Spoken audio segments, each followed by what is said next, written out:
Okay, we're back here for the second week of tying class for the Madison chapter of Trout Unlimited here at the new Cabela store in Sun Prairie. Tonight we're going to work on a couple of emergers, very simple patterns on it. One of them we're going to follow up on our theme from last week of doing a pheasant tail, and we're going to make that into an emerger, which would be a natural step for that bug. Okay, and then at the end we're going to do a clink hammer, which is a little more difficult to do, but it's an excellent fly to use. So we're going to work on emergers. Tonight the materials are just going to be pheasant tail, Peacock Herl just like last week with a little wire rib around it, and then for the wing casing and the wing sticking out are CDC feathers. Okay, you can use some other material, but we're going to use CDC feathers tonight. And CDC feathers are really good feathers to use in this case. Tonight we're going to use red so you can see them real well. And their qualities are to trap air. So you do a couple false casts, it should be ready to trap that air and go for you and float quite a while. A lot of people think it's due to the oils in the feather because this comes from the back of the duck by the preen glands. But it's because they wash these in preparation to sell them, so it's really the air that traps in. And if you look at it closely, there's just tons of little micro barbs inside the barbs that you can see on it. I like Trout Hunter, but there's a lot of other brands as well out there. Okay, so you can use different types of hooks, but what I'm using tonight is a size 12 scud hook. There are also emerger hooks that look a lot like this. They're a little lighter in weight. But the idea, and the reason I use scud hooks most of the time, is to get that butt into the water. So it's kind of standing up like this instead of laying flat on the surface. So I just like the little weight of the scud hook, and it works out real well. So I just pre-tied on some olive thread. And for the emerger, we're going to want to put a little bit of a shuck on it. And what I want to do is go down around the bend a little bit. And what I'm going to use tonight is Antron yarn. And you can use Zelon and stuff, but a size hook this size, I like the Antron. It's a little lighter and seems proportionally to work better. And I'm not even going to use a whole clipping of it. I'm going to use about half. So I'm going to try to take that and just peel it apart.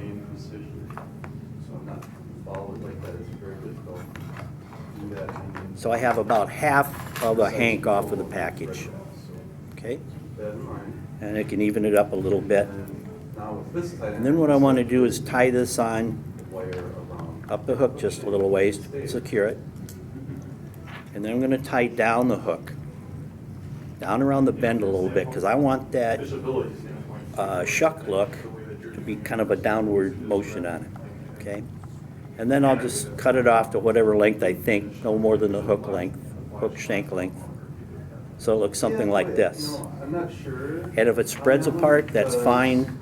It doesn't hurt a thing, and it actually helps with it. Because we want it to have that shuck look like it's trying to emerge out from being a nymph. Okay. So the next thing you do is we're going to put on the body, and we're just going to use pheasant tail. You can use dubbing of any kind. You could use a biot, a goose biot, or a turkey biot, depending on the size hook. But I'm just going to use some pheasant tail. And since we don't need the nice little fluffy pointy ends for a tail, I'm going to use that to tie it in. You get it in there real nice. And then with this, I'm going to use a ribbing.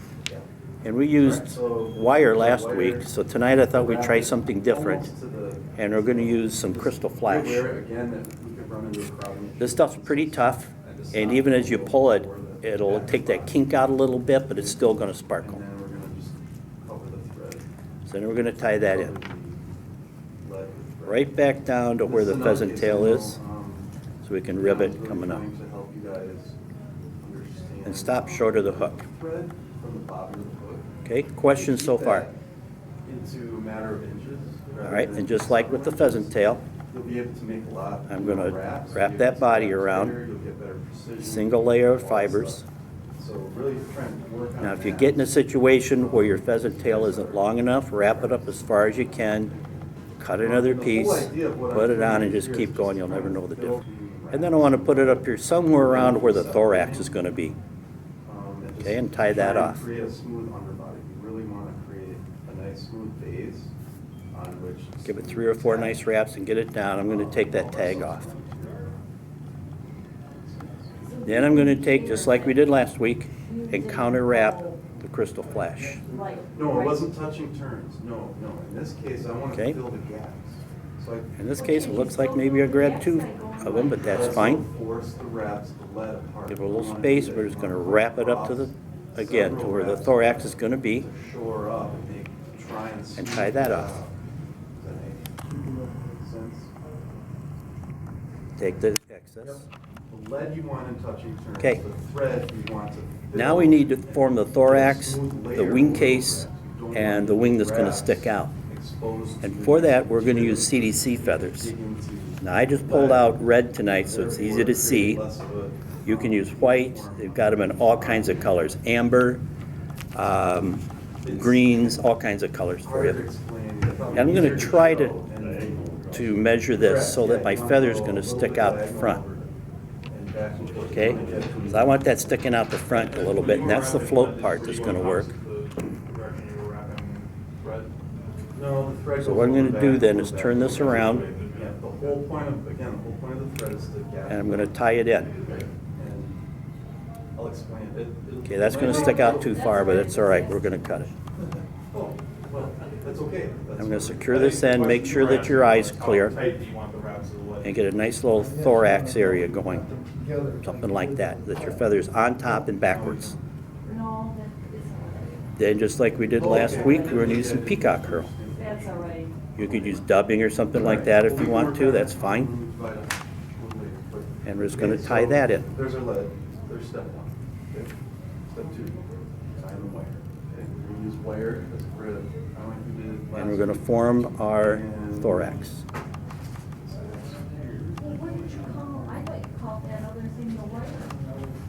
Make it whatever size you want. This is probably about right for this hook. I'm going to tie that off. Okay, so here I've got some copper. 3 or 4 good wraps to tie it in. And either break it off or cut it off. Personally, copper, gold, whatever, something Okay? gives a little sparkle. Red is Then all we're going to do with this peacock, or this CDC feather, is bring that over the back, the top, like a wing case. I think it's Oh, so you're starting that. And then I like to put a couple wraps in the front, right. So if you look at get it to set up a little bit, you want your then I bring it back, you could and then I'm going to whip finish it or half hitch it in. I don't want to overcomplicate Now, things, but at this step, it really doesn't matter where you're talking about. Pretty sure. As long as there's not wire protruding out of the front of this hook. And keep it, I like to keep it back towards the wing casing a little bit so I don't crowd that eye anymore, and I have to. The next step is to just secure Tie that it on off. the butt and make sure that I end. Cut the excess. And if I have a couple little fluffies up here, you can leave them or you can trim them Or off. attach it anywhere. And that's all there is to it. Front. For As a long as it's blue winged attached and olive not moving, I don't care. The next step then, emerger. sub-step then is- Now, if your wing's a little bit long, you think this is sticking out too far, Is that- you're not supposed to cut these, but you can cut them to length Ultimately, it's mainly about. and leave a nice little fluff. Getting ready for the next step. And what this That's does, why I wanna end with my thread. when it sits in the water, it's going to sit in like this. You want the butt end down. This is going to stick out for your sight, and that's the way it's going to fish for you. Just to smooth out. Okay? Another variation I did with that, just to show you, It's important to note, is the same fly, the trout will hit like a panther on the spinner. but I used just a piece of little foam packing that I'd saved. And I have some here tonight you can take with you. So I just colored that up, let it dry like overnight, so it'll get in your fingers and stuff.